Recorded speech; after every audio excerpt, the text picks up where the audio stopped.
doctorante au LIX. Et, pardon. Et donc, en fait, c'est motivé par des problématiques de calcul vérifiable. Donc, le calcul vérifiable, c'est quoi? C'est quoi la problématique? On a un vérifieur qui a une faible puissance de calcul, par exemple un client, qui va demander à un serveur avec une grande puissance de calcul, et ce serveur, on va l'appeler le prover dans le contexte du calcul vérifiable, va lui demander de faire tourner un programme F sur une entrée X, et le vérifieur n'a pas forcément confiance en le prover, et donc il veut aussi avoir un moyen de vérifier rapidement que l'output du prover est correct. Et donc, le prover, quand il va faire son calcul, il va non seulement ressortir le résultat de ce calcul, mais aussi une preuve que ce résultat est correct. Donc, le vérifieur va recevoir ce résultat et cette preuve. Et le but dans ce modèle, c'est d'avoir une preuve telle que le vérifieur peut vérifier la validité du calcul. Cette preuve doit prouver au vérifieur, convaincre le vérifieur, que, en effet, la sortie donnée par le prover est égale à ce qu'il attendait. Alors, ce genre de problématique, ça a plein d'applications. Par exemple, en cloud computing, dans les crypto-monnaies ou sur les blockchains. Et donc, le but de tout ça, c'est comment être sûr que le prover ne ment pas, ne peut pas tricher, ne peut pas envoyer une fausse preuve, envoyer un faux résultat avec une fausse preuve. On a dit que le vérifieur avait peu de puissance de calcul, donc on veut qu'il soit capable de vérifier vite cette preuve pi. Et une façon aussi de faire en sorte que ce soit rapide, c'est de produire des preuves courtes. Alors, le titre de mon exposé, c'est tests de proximité. Où est le rapport avec les tests de proximité? Eh bien, il y a une phase d'arithmétisation que font le prover et le vérifieur qui permet de transformer une preuve de validité en un test de proximité à un code C. Donc, le code C, le vérifieur et le prover se sont mis d'accord ensemble. Et en fait, on fait tous les deux la phase d'arithmétisation. Et le prover, au lieu de donner une preuve de validité de son calcul, il va produire un mot qui sera tel qu'il sera dans le code si le résultat est celui attendu par le vérifieur, et qui sera loin du code sinon. Donc la preuve est transformée en un mot où il suffira de tester sa proximité à un code pour voir si le prouveur a été honnête. Donc, pour faire ça, il y a plusieurs modèles qui sont possibles. Vous avez peut-être entendu parler de modèle PCP, donc Probabilistically Checkable Proof. Donc, le prouveur, qui potentiellement est malicieux, mais pas forcément honnête, va produire une preuve de ce qu'il affirme, et le vérifieur n'a pas cette preuve en entier, il y accède par accès oral. Donc, il a le droit de demander des coordonnées de cette preuve, mais n'a pas la preuve entière sous les yeux. Nous, ce qu'on utilise plutôt comme modèle, le modèle qui va nous intéresser, c'est un modèle IOP, Interactive Oracle Proof. Et donc, le prouveur et le vérifieur, plutôt que le prouveur va envoyer une seule preuve, ils vont avoir une sorte de conversation. Donc, le vérifieur va envoyer un challenge M0 au prouveur, auquel le prouveur doit répondre par une petite preuve pi1. Et le vérifieur a accès à cette preuve. Le vérifieur, il faut imaginer comme si je disais, OK, tu fais ce calcul pour moi, je te dis, est-ce que ça, c'est vrai? Est-ce que tu peux me convaincre que là-dessus, c'est vrai? Et il lui dit, oui, là-dessus, je peux te convaincre. Et ils ont une conversation. Est-ce que maintenant, tu peux me convaincre avec ce second challenge M1 que ce que tu me racontes, c'est vrai? Et il va lui répondre par une seconde preuve pi2, et ainsi de suite. Ils vont avoir une conversation. Donc, ces petites preuves, maintenant, sont appelées des arguments, comme des arguments dans une conversation. Et donc, il y a une conversation comme ça entre le vérifieur et le prouveur, pendant laquelle le prouveur doit convaincre le vérifieur. Donc, ce modèle interactif, il généralise le modèle PCP et les modèles de preuve interactive. Et dans la pratique, un modèle interactif, c'est peut-être pas pratique pour des applications. Et donc, il y a des façons de transformer des modèles interactifs en des protocoles interactifs en des protocoles non interactifs, en supposant que le vérifieur, en fait, tire ses challenges au hasard. Et donc, de cette façon, on peut, à partir d'un modèle interactif, créer un modèle non interactif. Et on connaît les complexités du modèle non interactif qui s'en découlent par rapport au modèle interactif duquel on a fait tout ça. Donc moi, je vais me mettre dans une position où le vérifieur et le prouveur vont avoir des conversations. Ils vont interagir entre eux, et je dirais que R est le nombre de tours de cette interaction. Bien, donc, avant de s'attaquer au code algébrico-géométrique, on va s'intéresser à un protocole de test de proximité au code de Reed-Solomon. Et une façon de le voir, c'est aussi de parler de test de bas degré. Alors, le protocole que je vous présente, c'est le protocole du FRI, pour Fast Reed-Solomon Interactive Oracle Proof of Proximity, qui a été introduit en 2018 par Ben Sasson, Bentov, Oriesh et Riabzev. Et donc, le principe, c'est quoi? On a un code de Reed-Solomon. Donc, cette notation, ça veut dire qu'on évalue des polynômes de degré strictement inférieur à D sur les points P. Et vous voyez que plutôt que de le voir comme les vecteurs d'évaluation, on préfère le voir comme un ensemble de fonctions qui va de P dans F et qui doit coïncider avec un polynôme de degré strictement inférieur à D. Donc, dans ce protocole, il y a une entrée qui est f, donc une fonction sur l'ensemble P à valeur dans un corps fini f, et le prouveur doit convaincre si f est dans le code de Reed-Solomon ou non, le vérifieur. Donc le protocole du free, il a ces deux propriétés. Il est complet, c'est-à-dire que si en effet la première fonction est dans le code de Reed-Solomon, eh bien il va y avoir un certain comportement du prouveur qui va convaincre le vérifieur. Le prouveur va pouvoir faire une suite d'arguments, une suite de preuves, de telle sorte que le vérifieur va lui dire « Ok, je te crois, ça a l'air de ressembler à un mot de Reed-Solomon ». Mais il est aussi consistant, simple dans l'anglais. C'est-à-dire que si f est loin d'être un code de Reed-Solomon, et quand je dis loin, c'est en distance de Hamming relative, c'est-à-dire que je suis en train de dire que il y a un ratio de coordonnées important qui fait que f ne coïncide pas avec un polynôme de degré strictement inférieur à d. Eh bien, si cette fonction est loin du code de Reed-Solomon, eh bien, qu'importe le comportement du prouveur, il pourra être aussi malin qu'il veut, envoyer des faux arguments, essayer de tromper le vérifieur, eh bien, il n'y arrivera qu'avec une petite probabilité dans ce protocole. Alors, quelle est l'idée pour faire ça dans le free? Donc, imaginons qu'on soit sur un corps de caractéristiques différentes de 2, et de cette sorte, je peux prendre oméga, qui est un élément d'ordre une puissance de 2, et l'ensemble P d'évaluation de mes polynômes, je vais le prendre comme le groupe engendré par oméga. J'ai une certaine fonction donc, sur cet ensemble P, et je veux savoir comment je peux vérifier que son degré est plus petit que D. Eh bien, il y a une façon qui est vraiment importante dans la FFT, on peut décomposer un polynôme en sa partie paire et impaire. Donc, je l'écris de telle sorte, f0 x carré plus x f1 de x au carré. Et vous voyez que ces fonctions f0 et f1, maintenant, elles sont à support sur les carrés de P, et elles sont censées être de degré la moitié du degré de f, au plus la moitié du degré de f. Et donc, si je dois vérifier que f est de degré d, je peux aussi vérifier que f0 et f1 sont de degré d sur 2. Donc, a priori, ça a l'air moins compliqué de vérifier que ces fonctions sont de degré d sur 2, parce qu'on a des fonctions sur un support 2 fois plus petit, et le degré est 2 fois plus petit. Le problème, c'est que ce n'est pas très satisfaisant de faire ça, parce que ça nous fait 2 tests. Donc, une façon pour transformer ça en un seul test, c'est de randomiser ce test, d'ajouter de l'aléatoire. Donc, on prend un élément Z d'un corps, et on va définir ce que j'appelle un repliement. Et donc, vous voyez, c'est une combinaison linéaire de F0 et F1, donc qui dépend uniquement de ces Z. Et donc, au lieu de tester que F0 et F1 sont toutes les deux de degré inférieur à D sur 2, eh bien, je vais tester que ce repliement est de degré inférieur à D sur 2. Alors, vous voyez venir. Évidemment, il y a des Z qui vont faire échouer ce test. Parce qu'il est très possible qu'on ait une fonction f au début qui soit de trop gros degré, mais avec un bon z choisi, ça peut faire collapse, j'ai pas le mot en français, ça peut faire annuler les termes dominants.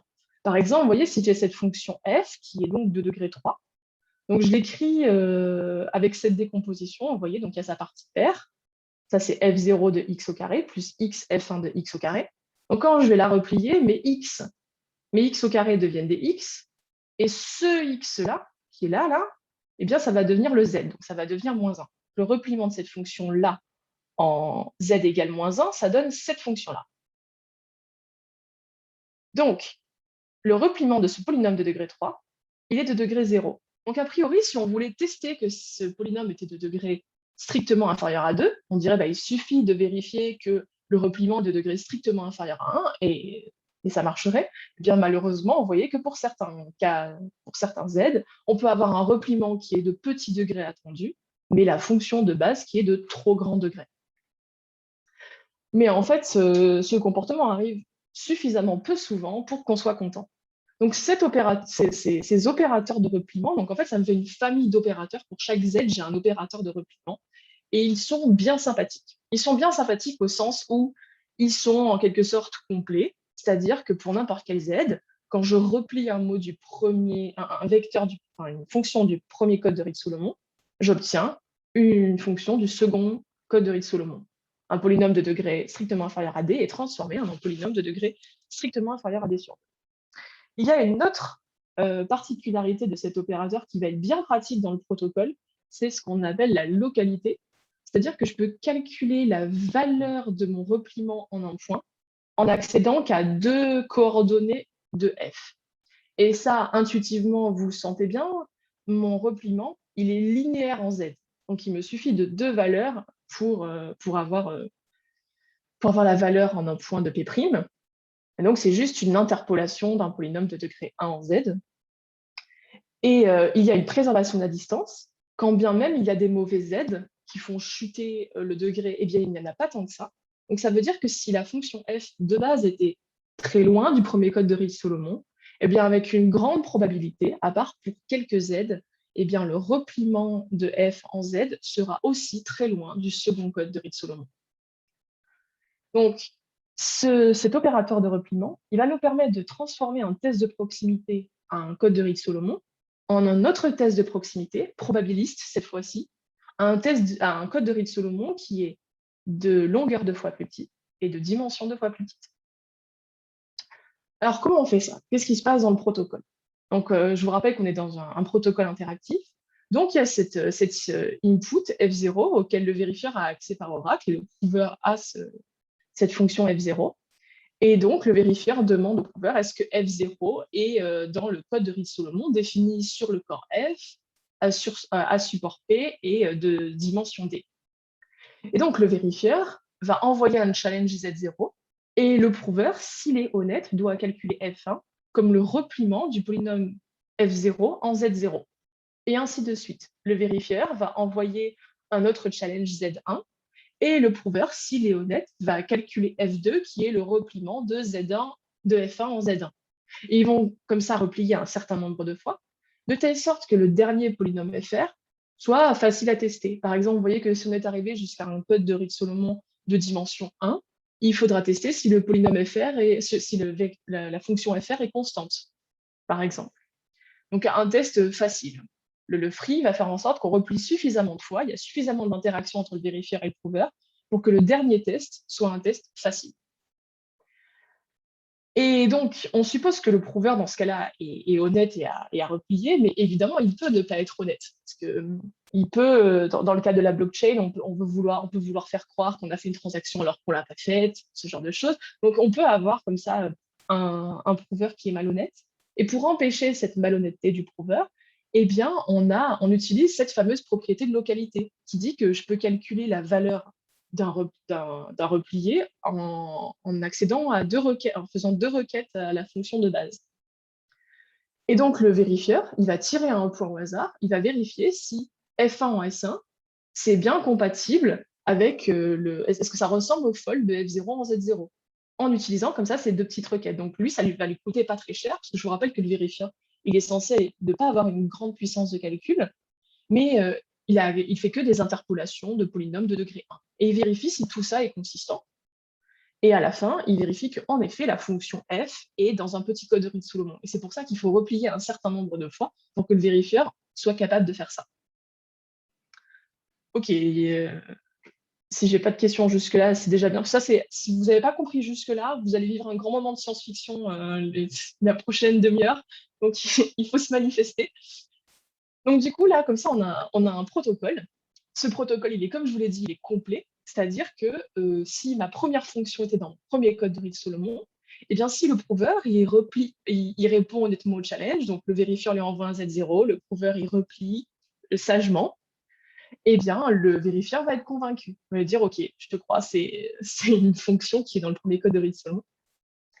Et ce protocole est consistant, c'est-à-dire que si f était loin du premier code de Reed-Solomon, et bien quand bien même le prouveur ferait semblant de replier, choisirait des fonctions plus malignes de degrés plus petits, et bien même ça, il ne pourrait pas convaincre le vérifieur à part avec une faible probabilité. Donc les complexités de ce protocole sont connues. Donc du côté du prouveur, eh bien, son temps de preuve est linéaire en la longueur du code. La longueur de la preuve est aussi linéaire en la longueur du code. Et du côté du vérifieur, pardon, du côté du vérifieur qui est censé avoir une faible puissance de calcul, eh bien, tout est logarithmique. Il fait un nombre logarithmique de requêtes aux fonctions. Et il a aussi un temps de calcul logarithmique. Donc on est content. Du côté du vérifieur, il n'est pas censé faire de gros calculs par rapport à la longueur du code. Alors, quand je vous parle de la probabilité d'erreur, eh bien, il y a plusieurs façons de se faire avoir dans ce protocole. Il y a les deux façons de se faire avoir. C'est ici, le vérifieur n'a pas de chance et il envoie des ZI qui font chuter les degrés. Il les choisit au hasard, les ZI. Il espère que quand on replie, tout se passe bien, mais on sait qu'il y a certains Z où ça ne fonctionne pas. Les degrés peuvent chuter. Donc, il y a cette erreur-là qui peut arriver. Et il y a aussi le fait que le prouveur ne soit pas honnête. Il replie pas honnêtement, il envoie une fonction F1 qui n'a aucun rapport avec le repliement de F0 en Z0. Et du coup, c'est censé être détecté pendant ce test de consistance. Le vérifieur est censé voir ça. Mais malheureusement, le prouveur peut être assez malin pour envoyer une fonction F1 qui ressemble presque au repliement, et le vérifieur aura juste testé sur les mauvais endroits et sera convaincu, alors qu'en fait, F1 n'est pas le repliement de F0 en Z0. Donc il y a ces deux façons de se faire avoir du côté du vérifieur. Alors le premier cas est vraiment négligeable. Le fait qu'il y ait des ZI qui fassent chuter les degrés, ça arrive très rarement. Et donc en fait, c'est ça qui va nous donner la sécurité du protocole. Mais par contre, que le prouveur replie de façon malhonnête et que le vérifieur tombe malheureusement sur des endroits où c'est consistant, eh bien ça peut arriver. Et donc, une façon de faire en sorte que ces deux erreurs soient à peu près du même ordre, c'est de répéter cette deuxième phase de test de consistance. On va la répéter un certain nombre de fois jusqu'à ce que ces deux probabilités soient à peu près du même ordre. Et donc, voilà, la sécurité du protocole repose vraiment sur le fait que quand on replie, eh bien, on préserve la distance. Ça part avec une faible probabilité. Donc, ce protocole, il est vraiment utilisé en vrai dans la vraie vie. Il y a des gens qui l'implémentent, qui vendent des solutions basées là-dessus. Et c'est vraiment un bloc dans la construction de preuves à divulgation nulle de connaissances, quand on écrit parfaitement en français, zéro knowledge. Ce protocole n'a pas besoin d'autorité référente, no trusted setup. Il a une sécurité qui est post-quantique. Et donc, c'est vraiment la base pour des protocoles de vérification succincte. Et donc, c'est utilisé dans ce qu'on appelle les STARK. Et le ZK, c'est pour Zero Knowledge. ZK Stark. Ok, est-ce qu'il y a des questions jusque-là? Est-ce que tout est clair? On a un polynôme. On veut tester s'il est de petit degré. Du coup, on le décompose en parties paires et impaires. On fait cette petite opération de repliement qui fait que du coup, on va tester un polynôme 2 fois plus petit et on va voir si son degré est 2 fois plus petit. On fait ça plusieurs fois et ça, pouf, ça fait un protocole qui est super. Pas de questions jusque-là? On va pouvoir enchaîner sur les codes AG. Allez, attachez vos ceintures, on est parti. Donc, les codes AG. Donc, pour ceux qui ne savent pas ce que c'est, bon courage pour le reste, mais on va mettre tout le monde d'accord. Donc, pour définir un code AG, j'ai besoin d'une courbe. La courbe, vous l'imaginez aussi sympathique que vous voulez. Donc, elle est définie sur un corps F. Donc, ça veut dire que son équation est un coefficient dans un corps fini qu'on a choisi. Et pour définir un code, vous voyez pourquoi un code de Reed-Solomon, on avait choisi un degré pour le définir.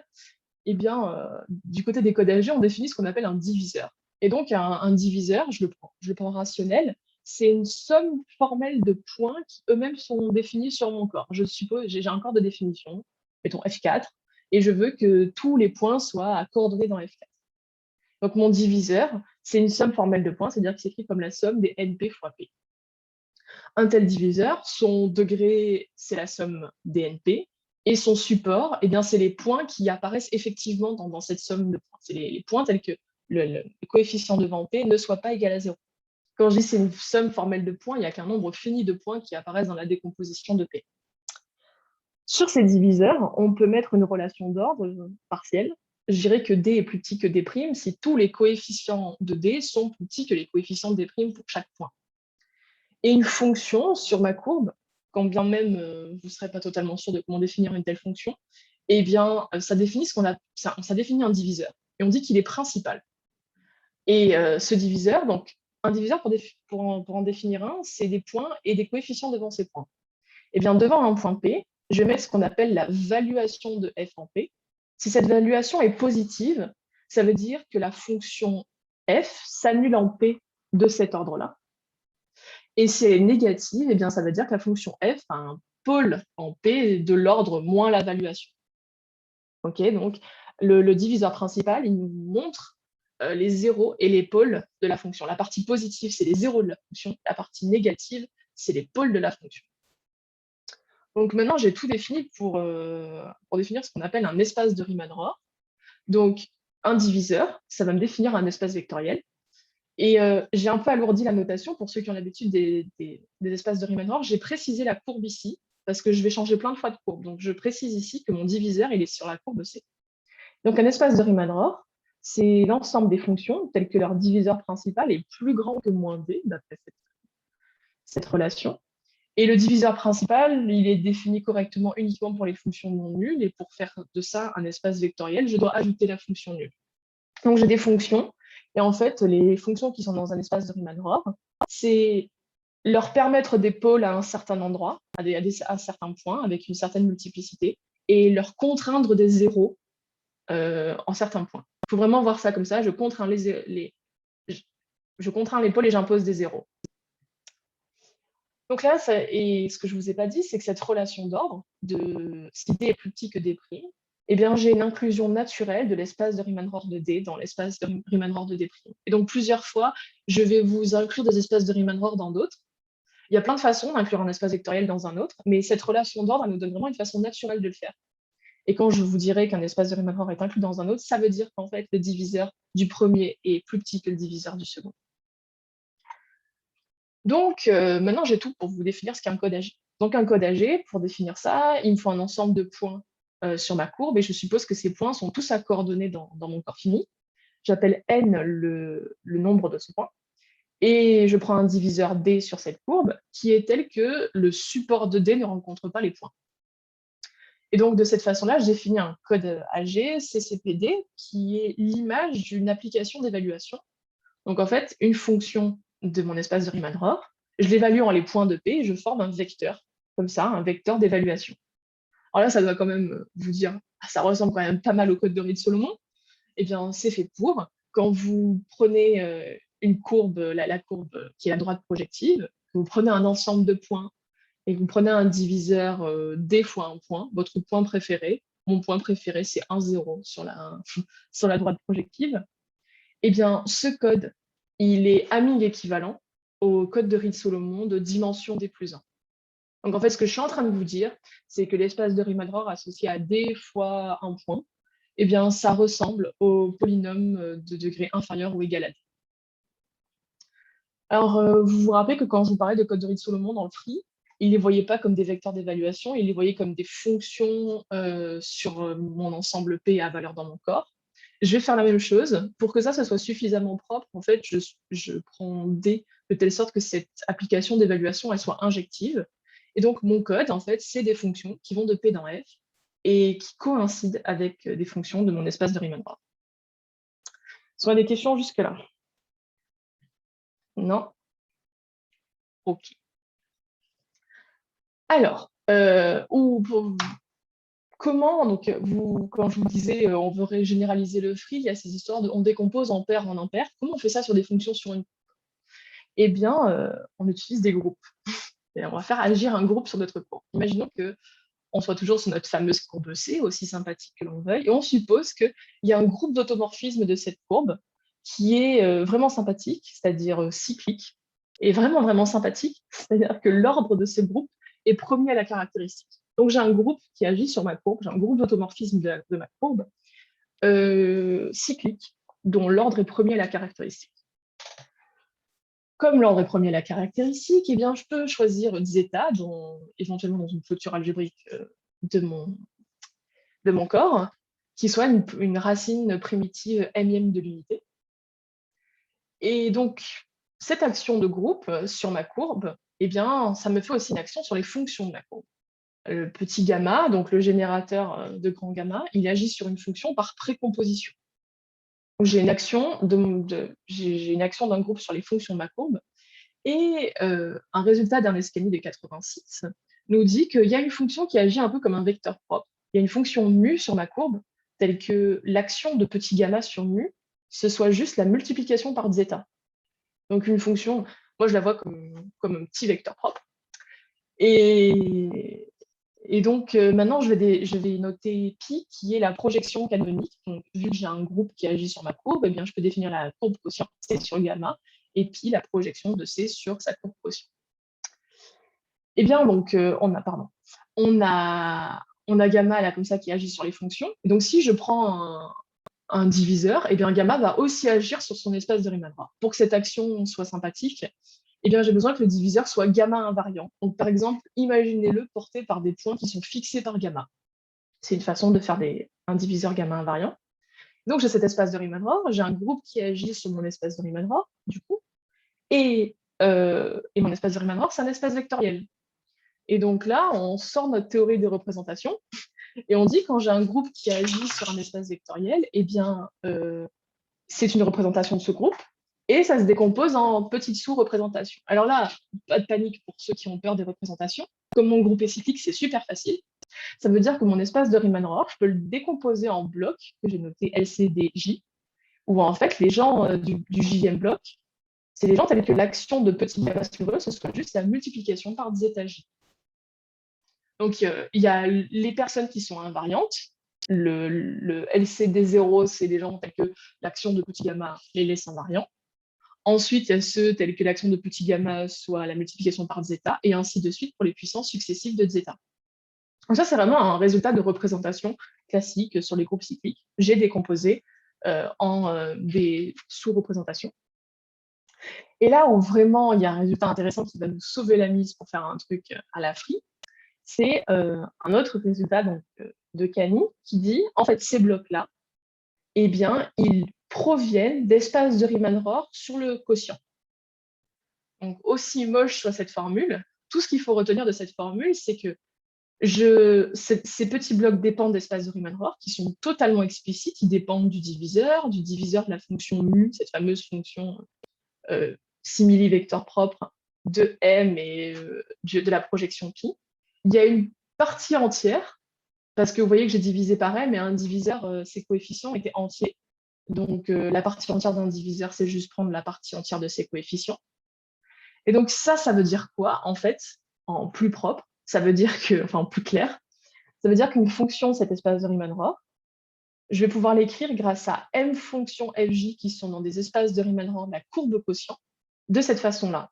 F, c'est la somme des mu puissance j, fj précomposé avec pi. Alors là, c'était un peu technique, mais voyons le rapport avec le free. Comme je me suis dit que vous n'aviez pas appris par cœur la formule de Cani, je vous la remets en haut.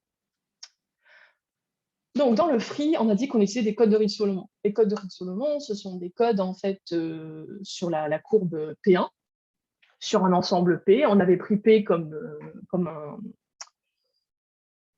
un sous-groupe d'ordre de puissance de 2.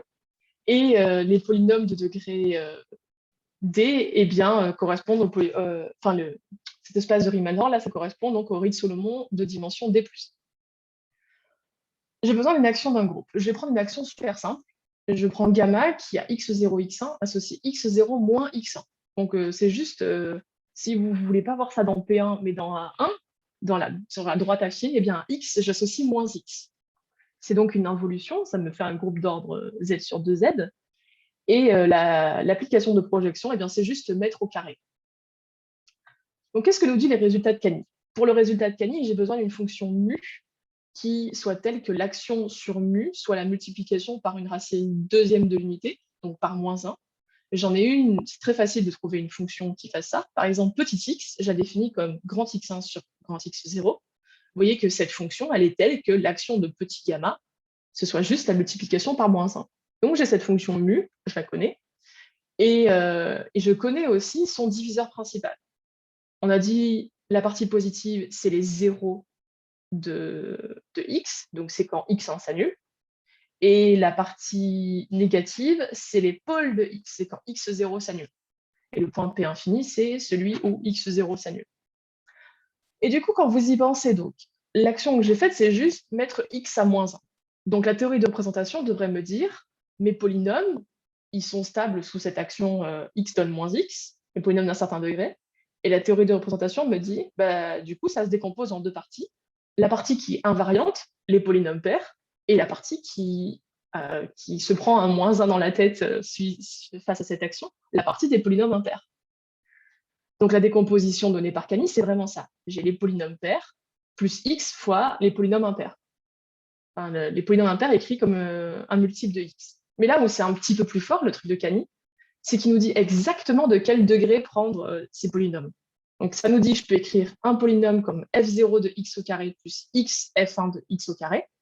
Mais en plus, mes f0 et f1, je connais exactement leur degré. f0, il est au pire de degré la partie entière de d sur 2, et f1, il est au pire de la partie entière de d-1 sur 2. Donc cette formule assez moche, entre parenthèses, pour avoir le diviseur, elle est très précise. Elle nous permet d'avoir exactement le degré de f0 et f1, une bonne borne sur le degré de f0 et f1. Tout à l'heure, on se disait juste, il faut que ce soit plus petit que d sur 2. Alors, on a un petit peu mieux. On a la partie entière de d sur 2 et la partie entière de d-1 sur 2. Et donc, si vous vous rappelez bien, c'est cette décomposition de f qui nous permettait de définir un repliement.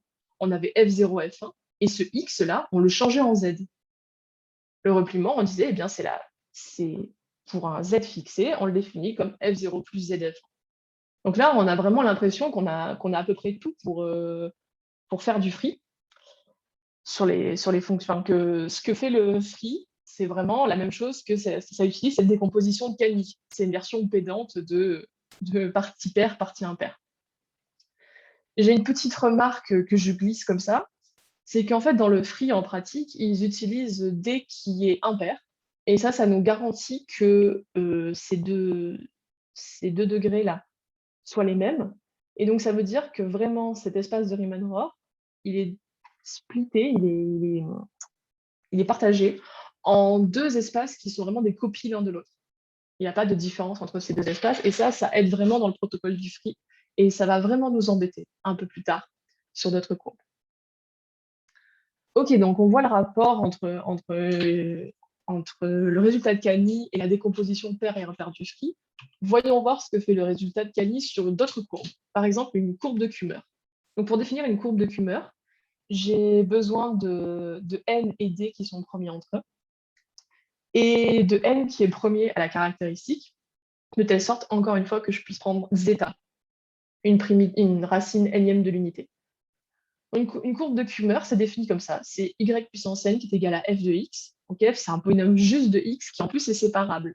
Donc je peux le décomposer comme ça en facteurs linéaires, où chacun des facteurs linéaires ils sont tous distincts. Mes racines sont tous distinctes. Sur cette courbe, j'ai une action très naturelle. J'ai petit gamma qui agit, qui transforme xy en x zeta y. Vous voyez bien que quand je remplace y par zeta y, vu que zeta c'est une racine primitive énième de l'unité, eh bien, ma courbe est invariante. Et donc, j'ai un z sur nz qui agit sur ma courbe. Je suis typiquement dans un cas où j'ai une action cyclique. J'ai une application de projection qui a xy associé xy puissance n, et donc ma courbe quotient est définie de telle sorte, et en fait, elle est isomorphe à P1. Donc, pour les gens qui ont l'habitude des courbes de Kummer, on sait que les courbes de Kummer sont des recouvrements cycliques de la droite projective. Alors du coup, si on essaie de voir ce que dit le résultat de Cani sur des courbes de Kummer. Alors je vais prendre un diviseur, j'ai besoin qu'il soit gamma invariant. Je vais en prendre un vraiment facile, je vais dire qu'il est porté par le point à l'infini. Il y a un unique point à l'infini sur cette courbe, donc je dis que D c'est alpha fois P à l'infini. Et j'ai d'autres points sur cette courbe de façon triviale, j'ai tous les alpha L0, où alpha L c'est les racines de f, vous voyez que quand x est égal à alpha L, eh bien y vaut 0. Et Ouais, donc, j'ai ces... Oui, pardon. une question donc, Oui. de Maxime qui dit « Ton zeta, est-ce que tu as besoin qu'il vive dans le corps de base F ou tu peux le choisir dans une extension comme tout à l'heure ?» J'ai pas besoin qu'ils vivent dans le corps de base. Ok. Non, je crois pas. Oui, oui. En fait, il apparaît pas dans ma décomposition. Il sert juste à faire mes blocs. Voilà. Il n'y a aucun problème avec ça. Donc, je vous disais quoi? Je vous disais que maintenant, on a un diviseur qui est gamma invariant. Si on essaie d'écrire le résultat de Cani pour ce diviseur, eh bien, le résultat de Cani nous dit une fonction de cet espace de Riemann-Roch. Je peux l'écrire comme une somme, donc des mu j. Donc, il me faut cette fonction mu. La fonction mu, elle est telle que l'action de petit gamma, ce soit juste la multiplication par zeta. Bon, ben, j'en ai une qui me tombe dans les bras. L'action de gamma sur y, c'est la multiplication par zeta. Donc, je dis que mu, c'est y. Et donc, ma fonction, je peux l'écrire comme la somme des yj fj pris en x, y, n. Vous voyez que ici, là, c'est ma projection. Et mes fj vivent dans ces espaces de Riemann-Roch. Donc, quand j'écris le diviseur associé à y, j'ai des trucs... j'ai ces points PL qui apparaissent, mais miraculeusement, ils vont s'enlever par cette partie entière. Il n'y aura pas de point PL. Mon espace de Riemann-Roch va dépendre uniquement de P infini. Et ça, c'est très, très agréable. Et en fait, c'est un espace de Riemann-Roch sur P1. Comme je vous ai dit au début, en fait, les fonctions sur P1, à peu de choses près, c'est des polynômes. Et donc, ce qu'on dit, c'est qu'une fonction sur cette courbe de Kummer, je peux l'écrire comme la somme des yj, fj pris en x, y, n, où les fj, ce sont des polynômes, et leur degré, il est majoré par la partie entière de alpha moins jd sur n. Et je peux tous les voir dans l'espace des polynômes de degré alpha sur n, en partie entière. Voilà, donc on est vraiment sur une décomposition. La décomposition, elle vient de la théorie des représentations, mais en fait, le résultat de Cali nous dit ces blocs de sous-représentation, ils ne viennent pas de nulle part. En fait, ils émergent de la courbe quotient, ce qui est quand même très, très joli.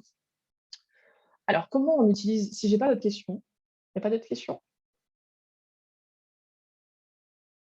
Non? Ok.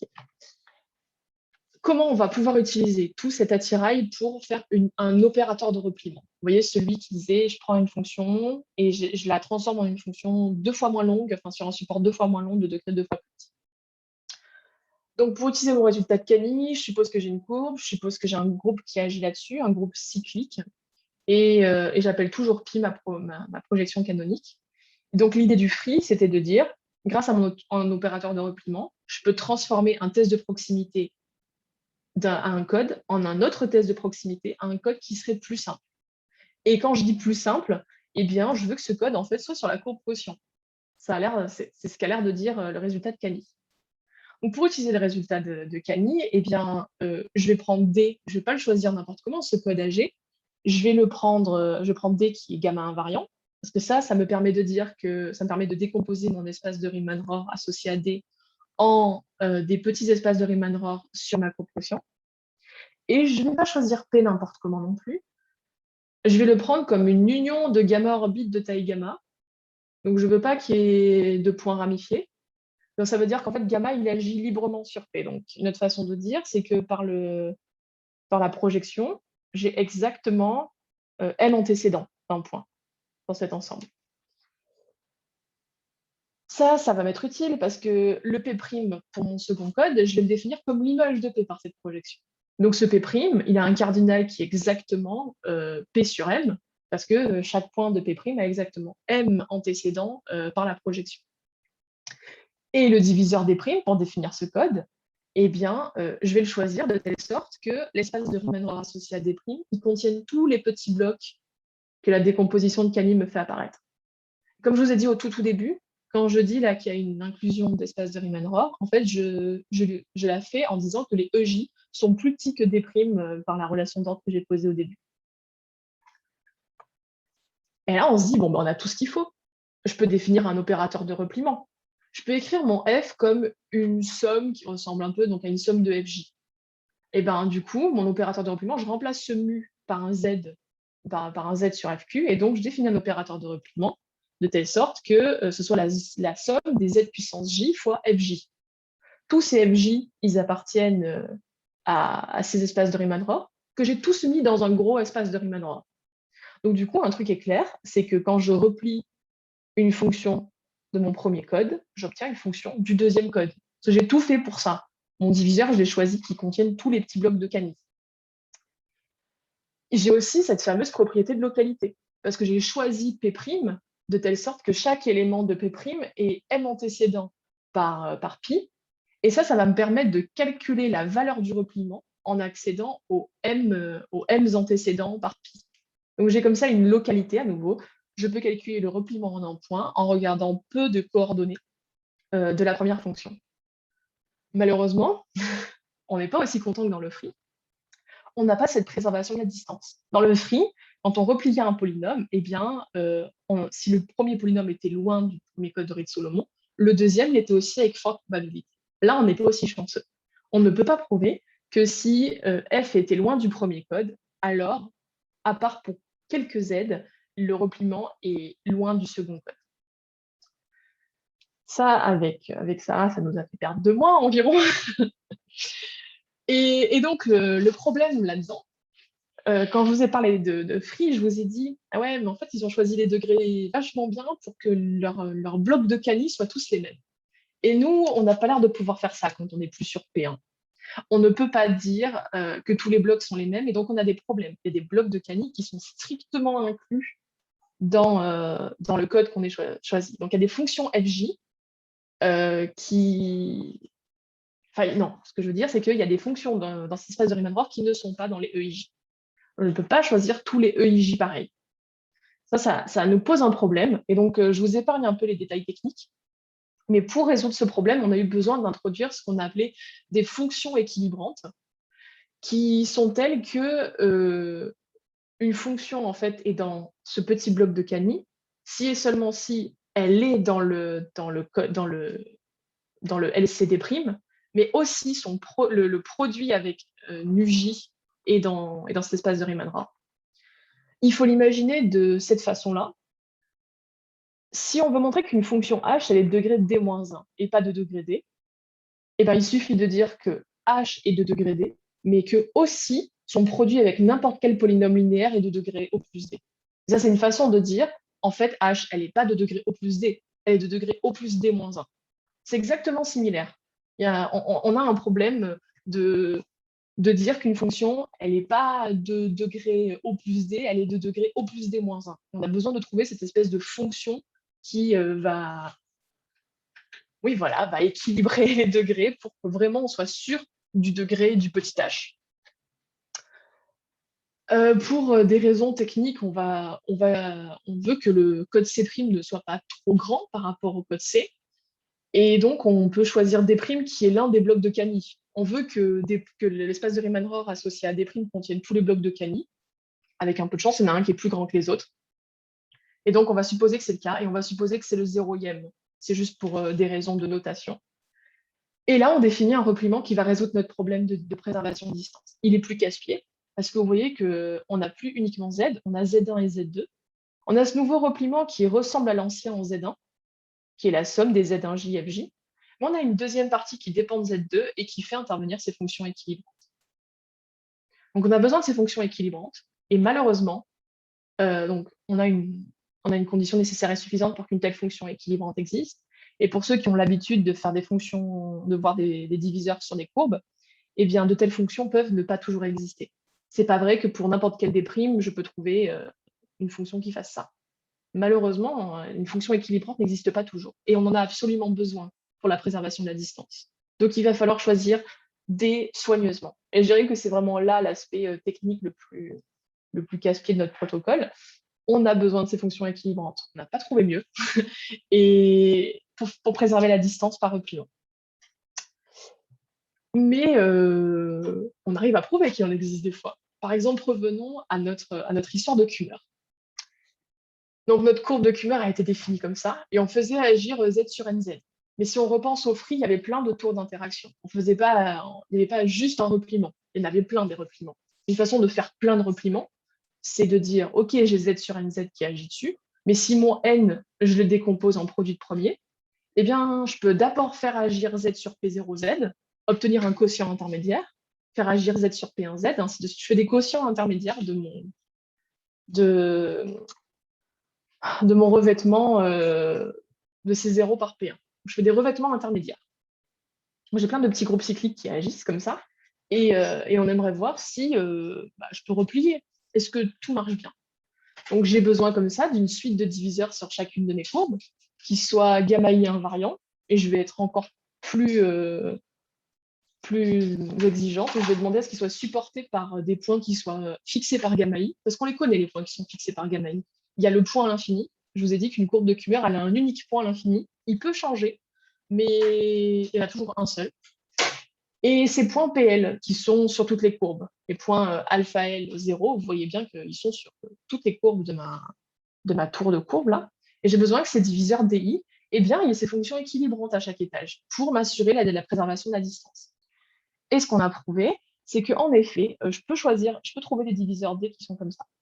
Donc, je dis que mon premier diviseur, donc, il est supporté par les points PL et le point à l'infini. Eh bien, si les coefficients sont divisibles par n et que le degré de ma fonction f est congru à -1 modulo n, eh bien, je suis sûre qu'il y a des fonctions équilibrantes à chaque étage. Ça veut dire quoi? Ça veut dire que si je veux tester la proximité au premier code sur ma courbe C0, eh bien, par repliement successif, il va suffire de faire un test sur le dernier code sur la courbe CR. La courbe CR, qui est un P1. Et donc, en fait, c'est juste un test à un code de Reed-Solomon.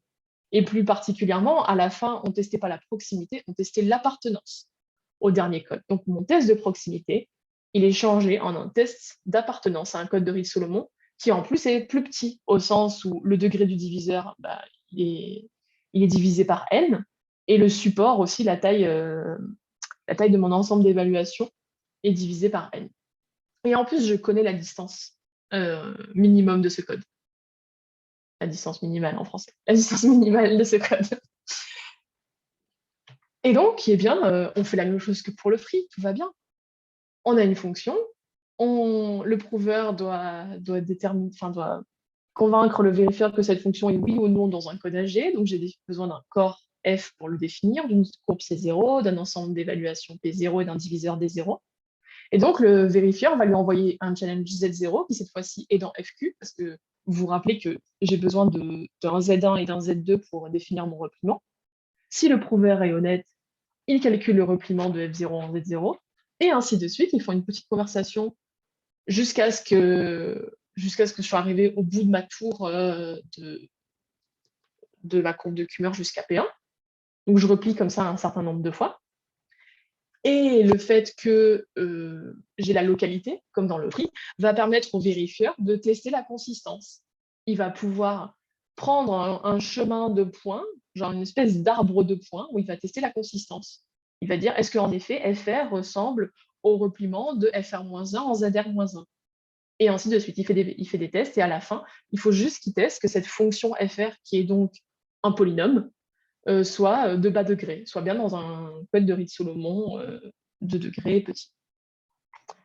Donc ce protocole qui est vraiment totalement similaire au free, parce qu'on a tout fait, on a défini un opérateur de repliement qui a les mêmes propriétés que celui du free, eh bien il est complet. C'est-à-dire que si en effet la première fonction est dans le premier code AG, eh bien si le prouveur replie honnêtement, le vérifieur va accepter la preuve du prouveur. Et il est aussi consistant.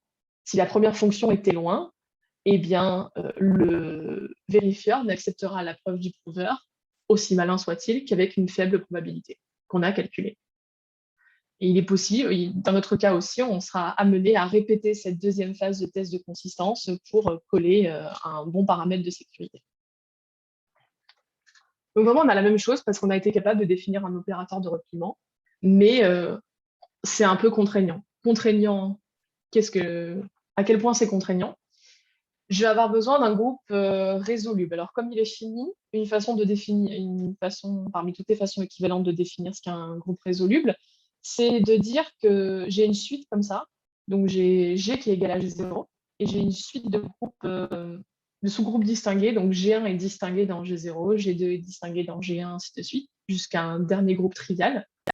Et le fait qu'il soit résoluble, c'est que je peux étendre, enfin, une fois que cette suite est de longueur maximale, eh bien, les quotients de chacun les facteurs de chacun des groupes, là, ce sont des groupes cycliques d'ordre premier. Si ce n'était pas premier, c'est parce que vous n'avez pas assez, vous avez pas assez étendu votre suite de groupes. Et nous, ça nous intéresse en fait qu'on les tende au maximum parce que les opérations principales du vérifieur, qui je vous rappelle a une faible capacité de calcul, c'est des interpolations de polynômes de degré pi. Et du coup, c'est intéressant en fait de décomposer parce qu'il vaut mieux faire 2 interpolations de polynômes de degré 2 qu'une interpolation de polynôme de degré 4.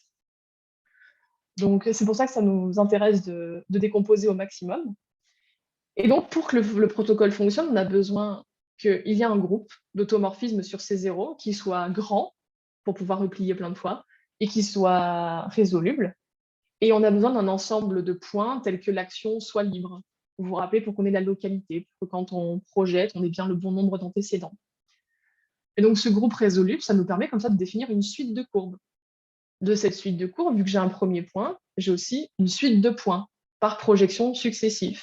Et ces points, comme je vous ai dit, il y a le bon nombre d'antécédents par chaque projection. Et si on est capable de trouver une suite de diviseurs assez sympathique qui nous assure la préservation de la distance à coup de fonctions équilibrantes, eh bien, on dira que notre code, il est repliable.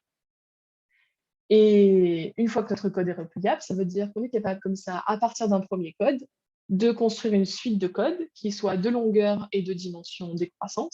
Et on peut réduire le test de proximité du premier code à un test d'appartenance au dernier code via le protocole que je vous ai donné juste avant. Excuse-moi, Jade, il y a une Ouais, question de oui. François, peut-être que tu la vois. Non, je la vois pas. C'est quoi grand pour automorphisme de ces zéros? Ah, ah, ah, ah, ah. Alors, ça arrive juste là, regarde. Nous, ce dont on a besoin, c'est que, donc n, c'est la longueur du code, on veut ça. Ça nous embête un peu, je vais pas te le cacher. Euh, et en plus, si tu vois, notre résoluble, on veut en plus que les pays soient pas très grands, tu vois, en principe. On veut qu'il soit friable, le cardinal du groupe, pour qu'on puisse faire des interpolations de petits degrés. Donc, est-ce que ça répond à ta question, ça, comme taille de groupe?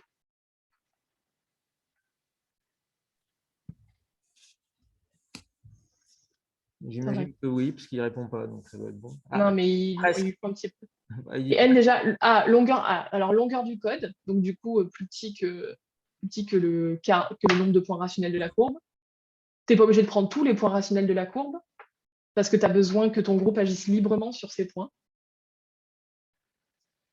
Donc, je veux bien discuter de ça un jour avec toi, posément, qu'est-ce que ça veut dire, parce que là, typiquement, sur la courbe hermitienne, ben, c'est possible, mais on sait que la courbe hermitienne, elle a plein d'automorphismes, donc c'est un peu triché. Euh, Qu'est-ce qu'il nous faudrait? Voilà. Mais par contre, il y a un cas où on n'a pas besoin d'un gros groupe, mais là, c'est vraiment triché. C'est si on arrive à revenir sur P1, parce qu'il va suffire qu'après, on rebranche un free là-dessus. Donc, si on a réussi au bout d'un moment à transformer notre test de proximité en un test sur un code de Reed-Solomon, on n'a qu'à rebrancher un free dessus. Est-ce que maintenant, ça répond à ta question? Je te vois, tu peux hocher la tête ou pas? Non, ça répond pas. Ah, je te vends encore. Ah, mais oui, mais t'as pas besoin de me vendre, je suis convaincue. C'est juste qu'un jour, il va falloir que je comprenne ce que c'est, mais je suis grave convaincue. Oui, on en recausera, volontiers. Euh, donc, du coup, on connaissait les complexités du free. Eh bien, on a à peu près les mêmes complexités dans notre protocole. D'ailleurs, je ne vous ai pas dit, mais notre protocole s'appelle AG-IOPP. AG pour les codes AG, IOPP pour Interactive Oracle Proof of Proximity. Et donc, les complexités sont les mêmes, en supposant que le groupe qui agit est suffisamment grand. Ah non, ce n'est pas les mêmes. Si le groupe qui agit est suffisamment grand, on est à peu près content des complexités. Et si on arrive à du P1, là, on a vraiment les mêmes complexités que dans le free. Il y a un petit problème quand même. Le problème, c'est le dernier test. Le dernier test, il est censé être fait par le vérifieur. Et donc, il y a ce problème de comment je teste qu'une fonction appartient à un code AG de façon efficace. Voilà, il ne faut pas que le dernier code soit trop pourri. Donc, si le dernier code, c'est un code de Reed Solomon, on sait faire. Mais sinon, le vérifieur se prend ça dans sa complexité. Donc, il faut faire attention. Et comme vous voyez, on a besoin que le groupe soit grand. Et donc, comme je vous ai dit, si le dernier code, c'est un code de Reed Solomon, on enchaîne avec un free. Bien, donc là, j'arrive à la fin de mon exposé où je vous dis, on est content, mais on a quand même plein de trucs à faire. Parce que c'est vraiment donc, comme je viens de vous assommer pendant 1 heure, c'est quand même assez technique, vous voyez. Donc, on s'est quand même dit, on part d'une idée super naturelle de décomposer un polynôme en parties paires et impaires, et on se mange des groupes, des représentations de groupes, un résultat de Cani qui va nous décomposer ça sur des groupes quotients. Mais tout ça fait que ça fonctionne bien. En fait, on généralise le free. Mais on a quand même ce problème de repliement, de combien de fois on replie. Dans le free, on peut toujours décomposer notre fonction en parties paires et impaires. Mais nous, pour la décomposer, on a besoin d'un groupe qui agisse, et un groupe assez sympathique. Donc, il va falloir des gros groupes sympas.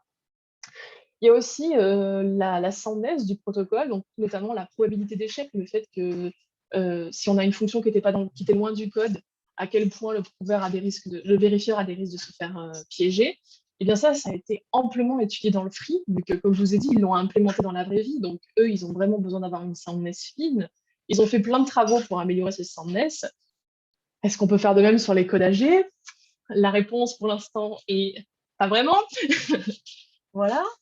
Et en tout cas, pas comme ça nous intéresse, parce que une façon de vendre l'AGI-OPP par rapport au free, c'est des codes AG peuvent être de longueur plus grande que la taille de l'alphabet.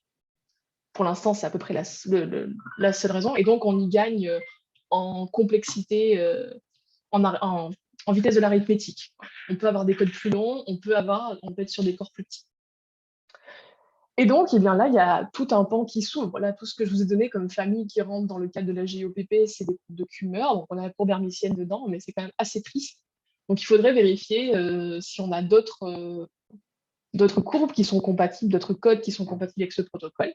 Donc, vu qu'on veut des codes longs, on peut commencer par des codes sur des courbes maximales. Mais évidemment, le Saint Graal, ce serait de faire ça sur des tours de courbes. Et là, François me dit, oui, il faut faire ça sur des tours de courbes modulaires, par exemple. Et oui, là, on est clairement, parce que vous voyez qu'on a un groupe qui agit, on fait comme ça une suite de courbes, on a envie de dire l'inverse. J'ai une tour de courbe, pourquoi pas, si je veux tester la proximité à un étage, eh bien, je redescends le long de cette tour. Avec un peu de chance, c'est compatible avec des repliements. Voilà, donc ça, c'est du teaser. Si vous êtes à l'aise avec les tours de courbe et que vous voulez discuter, moi, je suis 100% motivée. Et donc, voilà donc qui conclut mon exposé. Je vous remercie pour votre attention. D'accord, merci Jade. Alors, je ne sais pas qu'on m'a applaudi électroniquement. Donc, on a le temps. Alors, il y a pour Il est 59, j'ai un peu débordé. une petite question. Alors, si vous voulez poser une question, vous pouvez activer votre micro. Hein, donc, je pense que Je crois pouvoir mettre le chat maintenant. après, on se fera une petite pause de 5 minutes avant de reprendre. Je peux quitter mon plein écran aussi, je pense. Ouais. Et vous arrêtez le partage à part s'il y a des questions dessus. Je vois pas de questions. Enfin, moi, j'en avais une un peu générale. C'est vrai que le terme folding, en fait, c'est assez vieux. Il y a ce qu'on appelle les folded Reed-Solomon codes. Alors, est-ce que Oui. c'est un peu lié? Enfin, c'est dans le livre de Van Lint, je crois. Enfin, c'est introduit aussi. Je pense qu'il y a un peu ça parce que, en tout cas, dans les façons de folder, donc du coup, c'est d'envoyer par paquet des coordonnées. Et une façon de le faire, c'est d'envoyer des orbites, enfin, des points qui sont sur les évaluations, des points qui sont sur la même orbite. Donc peut-être qu'il y a peut-être un lien. D'accord. Parce que moi, c'était ce qu'ils avaient utilisé pour montrer qu'il y a des codes asymptotiquement bons, ça existait, je crois. C'est un truc comme ça. Ouais, j'ai l'impression aussi, donc oui. D'accord. Non, c'était en général. Donc, je regarde. Bon, j'ai pas l'impression qu'il y ait d'autres questions. Donc, en fait, merci beaucoup encore, Jade. Et puis, Merci à vous. je propose